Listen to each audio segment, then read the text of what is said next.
வணக்கம். நாங்கள் வந்து பாரதிய மஸ்தூர் சங்கம் அப்படிங்கிற பிஎம்எஸ் ஆட்டோ தொழிலாளர் சங்கத்திலேருந்து 40 பேர் உறுப்பினராக இருக்கோம். இந்த பஞ்சப்பூர் பேருந்து நிலையத்துக்கு, புதிய பஞ்சப்பூர் பேருந்து நிலையத்துக்கு நாங்கள்லாம் வந்து அனுமதி கேட்டு first AC assistant commissioner Shanmugam அவங்கள்ட்ட வந்து இது கொடுத்துருந்தோம். எங்களோட ப்ரூஃப் எல்லாம் கொடுத்து பீஸ் கமிட்டி மீட்டிங் போய் அட்டன் பண்ணோம். ஃபஸ்ட்டு அட்டன் பண்ணதுக்கப்புறம் அவங்க வந்து எல்லாத்தோட வண்டியோட ஆர்சி புக்கு ப்ரூஃப் எல்லாம் கேட்டிருந்தாங்க. அதெல்லாம் கொண்டு போய் கொடுத்தோம். கொடுத்ததுக்கப்புறம் அவங்க வந்து பீஸ் கமிட்டி மீட்டிங் எல்லாம் பேசி முடிச்சதுக்கப்புறம் நீங்கள் வந்து ப்ரூஃப் எல்லாம் வெரிஃபிகேஷன் ஆர்டிஓ வச்சு வெரிஃபிகேஷன் பண்ணாங்க. வெரிஃபிகேஷன் பண்ணிவிட்டு எங்களை வந்து ஃப்ரண்ட்டில் வந்து பஸ் ஸ்டாண்டில் பஸ்ஸு வெளியில் வர சைடு வந்து நீங்கள் போட்டுக்கோங்கன்னு சொல்லி ஏசி சண்முகம் சார் வந்து எங்கள்கிட்ட சொன்னார். வாய்மொழி ஒருத்தரவாக சொன்னார்.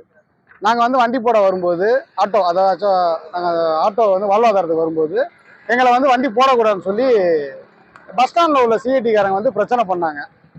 அப்புறம் மறுபடியும் நாங்கள் வந்து அன்னைக்கு பிரச்சனை பண்ணி நாங்கள் பெட்டிஷன் கொடுத்தோம்.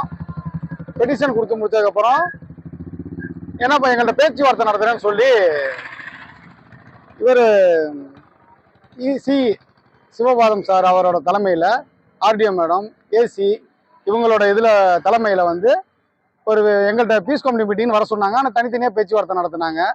பேச்சுவார்த்தை நடத்திட்டு எங்களுக்கு ஒரு 4 நாள் டைம் கொடுங்க, இது மாதிரி பிஎம் ப்ரோக்ராமெல்லாம் இருக்குது, அதெல்லாம் முடிச்சுட்டு நாங்கள் உங்களுக்கு வந்து ஒரு நல்ல ரிசல்ட்டாக சொல்கிறோம். நாங்கள் இது வரைக்கும் அதுக்கப்புறம் எந்த முடிவும் அவங்க சொல்லவே இல்லை.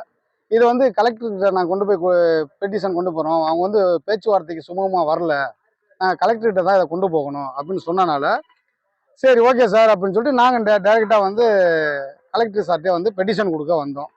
அவரும் சார் வந்து நாங்கள் ஏற்பாடு பண்ணுறோன்னு சொல்லியிருந்தார். ஒரு 2 நாள் டைம் கொடுங்கன்னு சொல்லியிருந்தாங்க. அதுக்கப்புறம் 2 நாள் முடிஞ்சு இப்போ 4 நாள் ஆயிடுச்சு. இது வரைக்கும் எந்த நடவடிக்கையும் இது வரைக்கும் இல்லை. அதனால் நாங்கள் ஆர்ப்பாட்டம் போராட்டம் எதாவது அறிவிக்கலாமான்னு முடிவு பண்ணியிருந்தோம். இல்லை கடைசியாக ஒரு தடவை மறுபடியும் நம்ம இன்னைக்கு வந்து மறுநாள் நம்ம கலெக்டர் சாரை பார்த்து மறுபடியும் ஒரு பெட்டிஷன் கொடுப்போம்னு சொல்லி முடிவு பண்ணி நாங்கள்லாம் கூட்டத்தில் முடிவு பண்ணி இன்றைக்கி வந்து பெட்டிஷன் கொடுத்தோம்.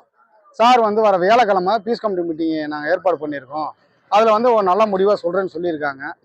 இதை வந்து சார் தான் வந்து இந்த 40 பேர் குடும்பத்தோட வாழ்வாதாரத்தை ஆட்சியாளர் அவர்கள் தான் தயவுசெய்து அதை வந்து நல்ல முறையில் செஞ்சு கொடுக்கணும்னு கேட்டுக்கிறோம். என்னோட பேர் எஸ்கே நாகராஜ். இந்த பிஎம்எஸோட இப்போ செயலாளராக இருக்கேன், அந்த பகுதியோட செயலாளராக இருக்கேன்.